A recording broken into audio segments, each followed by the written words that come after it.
سلام به عزیزای دل، ترانه قهرمانی هستم. اومدم این اپلیکه خیلی خوشگل رو بهتون آموزش بدم که این اپلیکا با نخ آلیزه دیوا بافتم و همونطور که میبینید مدل های خیلی زیبا و خوشگلی رو میتونه بهتون بده. یه برگ خیلی قشنگ، یه برگ پاییزی خیلی ناز رو میتونه بهتون بده و میتونید توی لباس های ایرلندی از این بافته خوشگل استفاده کنید. برای شروع کارمون ما میایم بافتمون رو میزنیم، نخ رو برمی‌داریم. حالا هر نخی که شما دارید بافتتون رو باهاش میزنید میتونید شروع به بافتن کنید. خب ببینید، میام قلاب رو میذارم روی این نخ و یه دونه گره میزنم. ابتدای کارم هستش و شروع میکنم به 12 تا زنجیره زدن. 1 2 3 4 5 6 7 8 9 10 11 12.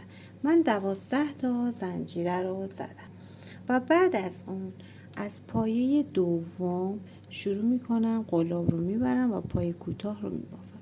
به همین طریق تک تک پای کوتاه ها رو ببافید. روی هر زنجیره یک دونه بافت پایه کوتاه. البته نخ من این نخ ایرانی هستش و قلاب شماره 2 دارم بافتم رو میزنم. شما با هر نخی میتونید این اپلیکا و این برگه های خوشگل رو میتونید بافت بزنید. دیگه بستگی داره که مثلا اگر میخوای این برگ رو به عنوان حالا تزیین روی لباست استفاده کنی، با همون نخ مورد نظرت که داری بافت میزنی میتونی ببافی. پس نوع نخ به خودتون بستگی داره.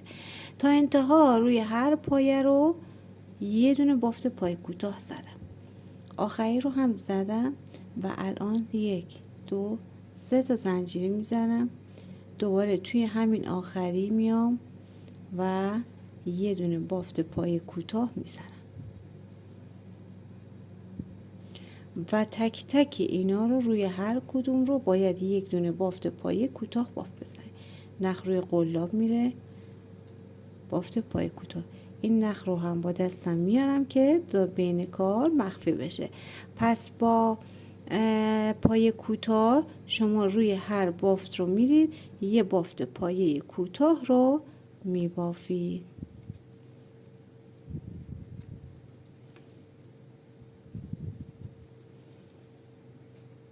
میرسم تا 2 تا به آخر، 2 تا مونده به آخر میرسم و بعد میگم که به چه صورت باید بافت بزنیم، چون نباید تا آخر بریم. آخه برگمون باید نوک برگمون پیدا باشه. خب اینم میبافم تا اینجا. ببینید از اینجا به بعدش رو 2 تا زنجیره میزنم، 2 تا زنجیره میزنم، کار برمیگرده. بعد از اینکه کار برگرده ببینید حلقه پشتی 2 تا پایه رو رها میکنم و از حلقه 2 تا پایه رها و از حلقه پشتی میام پای کوتاه هم رو میزنم.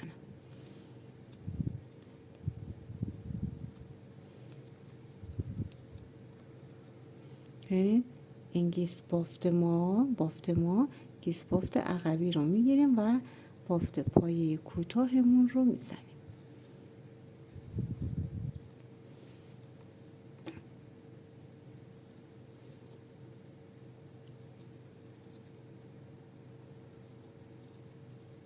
خب نگاه کنید، بافتو که زدم میرسم به این 3 تا زنجیره‌ای که من زده بودم. اینجا رو میرم داخل خود این حلقه 2 تا پایه کوتاه رو بافت میزنم. 1 2 ببینید و 3 تا زنجیره. 1 2 3 میرم دوباره داخل خود حلقه 2 تا پایه کوتاه.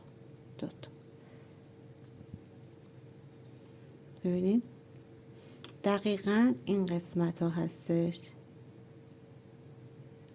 2 تا پایه کوتاه رو بافت میزنیم و بعد از این دوباره میام حلقه پشتی ها رو میگیرم، حلقه های پشت رو میگیرم و پای کوتاه هم رو میزنم تا 3 تا مونده به آخر یا 2 تا مونده به آخر که گوشه های برگمون رو تشکیل میده، اون چند تایی که ما جا میندازیم. ببینید الان اینجا رو شما نگاه کنید، دقیقا اینجوری داریم بافتمون رو میزنیم. اینجوری از اینجا 2 تا زنجیره میزنم، کار برمیگرده. 2 تا زنجیره که زدم دوباره 1 2 از سومی شروع میکنم، از حلقه پشتی پایه کوتاه میزنم.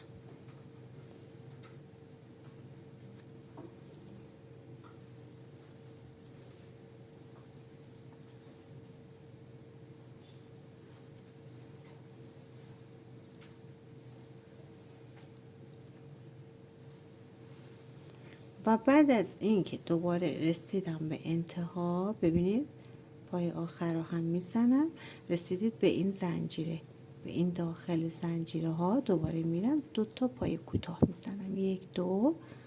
خب 3 تا زنجیره، 1 2 3، دوباره داخل حلقه میرم و 2 تا پایه کوتاه دیگه در کنارش بافت میزنم. ببینید داره برای من سوراخ ایجاد میشه، دقیقا اینجا هست که داره سوراخ ایجاد میشه و همونطور که میبینید نگاه کنید اینجا هست. بعد میایم اینجاها رو میبافیم. خب از اینجا به بعدش رو شما میتونید یک رج دیگه تا اینجا ببافید از حلقه های پشتی و بعد بقیه رو میگم که به چه صورت بافت بزنیم. خب تا اینجا که بافتم دوباره 2 تا زنجیره، دوباره کار برمیگرده، 1 2 از سومی میرم و از حلقه های پشتی میگیرم، شروع میکنم به بافت پایه کوتاه زدن. خب از اینجا به بعدش رو ما میخوایم یه حفره ایجاد کنیم، یه سوراخ بندازیم که برگمون زیباتر بشه. تا اینجا که بافتید تعدادی رو که بافتید دقیقا نگاه کنید اینجا این حلقه رو باید ایجاد کنیم و بعد اینا. خب ببینید اینجا هم دقیقا به همون صورت هستش. خب به چه صورت انجام میشه؟ نگاه کنید تا اینجا که بافتم اینجا انتهای کار هست دیگه، از اینجا 5 تا زنجیره بزن، 1 2 3 4 5 تا زنجیره و بلا فاصله میایم توی حلقه آخر 2 تا پایه کوتاه میزنیم و بعد 3 تا زنجیره، دوباره توی این حلقه 2 تا پایه کوتاه. دقیقاً تقارن این سمت رو این سمت هم باید انجام بدیم. 5 تا زنجیره. خب تعدادی که پایه رها کردی رو رها کن و دوباره همون بافت رو تکرار کن. نگاه کنید دوباره دارم بافت پای کوتاهم رو میزنم از حلقه های پشتی.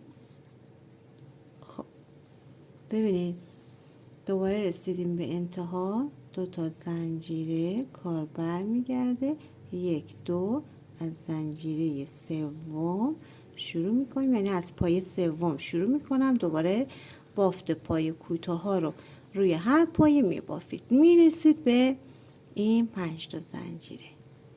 این آخری رو هم میبافم. خب حالا میرسم به این 5 تا زنجیره، روی این 5 تا زنجیره پایه کوتاه میزنم، یعنی 5 تا پایه کوتاه، 5 الی 6 تا پایه کوتاه رو بزنیم که کامل پر بشه. خب بعد از اینکه 5 6 تا پایه کوتاه زدی بلافاصله میایم میریم کجا؟ ببینید این پایه هایی که اینجا 2 تا بافته بودیم رو میگیریم و بلافاصله میریم داخل این 2 تا پایه کوتاه میزنیم. اینجا تکراره بچه، 2 تا پایه کوتاه، 3 تا زنجیره، دوباره داخلش 2 تا پایه کوتاه، 1 2 و اینجا پایه کوتاهی که داشتیم رو بافت میزنیم و روی این 5 تا زنجیره دوباره میریم داخل و 5 6 تا پایه کوتاه رو میزنیم که ایستایی و استقامت به بافتمون میده که بافت خوشگلی رو برامون ایجاد میکنه. و بعد از اینکه بافتی دوباره میایم روی این پایه کوتاهامون پایه کوتاه میزنیم از حلقه های پشتی تا 2 3 تا مونده به آخر.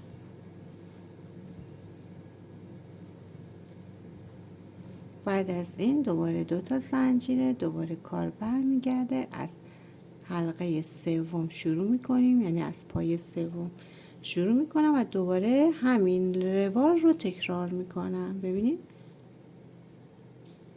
خب تا این وسط این میبافم و بعد دوباره زنجیره میزنم. تا این وسط میبافیم و بعد دوباره زنجیره میزنیم، دوباره تکرار کار و دوباره به همین صورت. خب اینو میبافم، از حلقه های پشتی میگیرم. ببینید خب حالا از اینجا به بعد دوباره 5 تا زنجیره، 5 تا زنجیره اتصال رو میایم دقیقا به این انتهای کار قرار میدیم.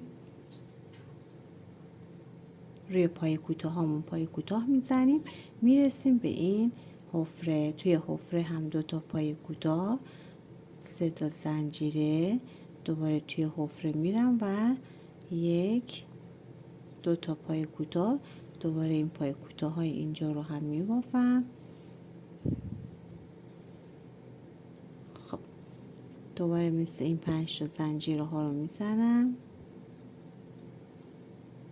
و دوباره فاصله رها میکنیم. ببینید دقیقا این حلقه ای که بود وسط این میام اینجا پای کوتاه تا 2 3 تا مونده به آخر، دوباره این پای کوتاه ها رو باید ادامه بدم به این صورت و دوباره این کار برمیگرده روی اینا دقیقا شبیه این بافته میشه. دوباره با 2 تا زنجیره کار برمیگرده، از زنجیره سوم پایه سوم دوباره این کار رو ما تکرار میکنیم تا اندازه ای که میخوای قد و بلندای برگت باشه این بافتت رو تکرار کن.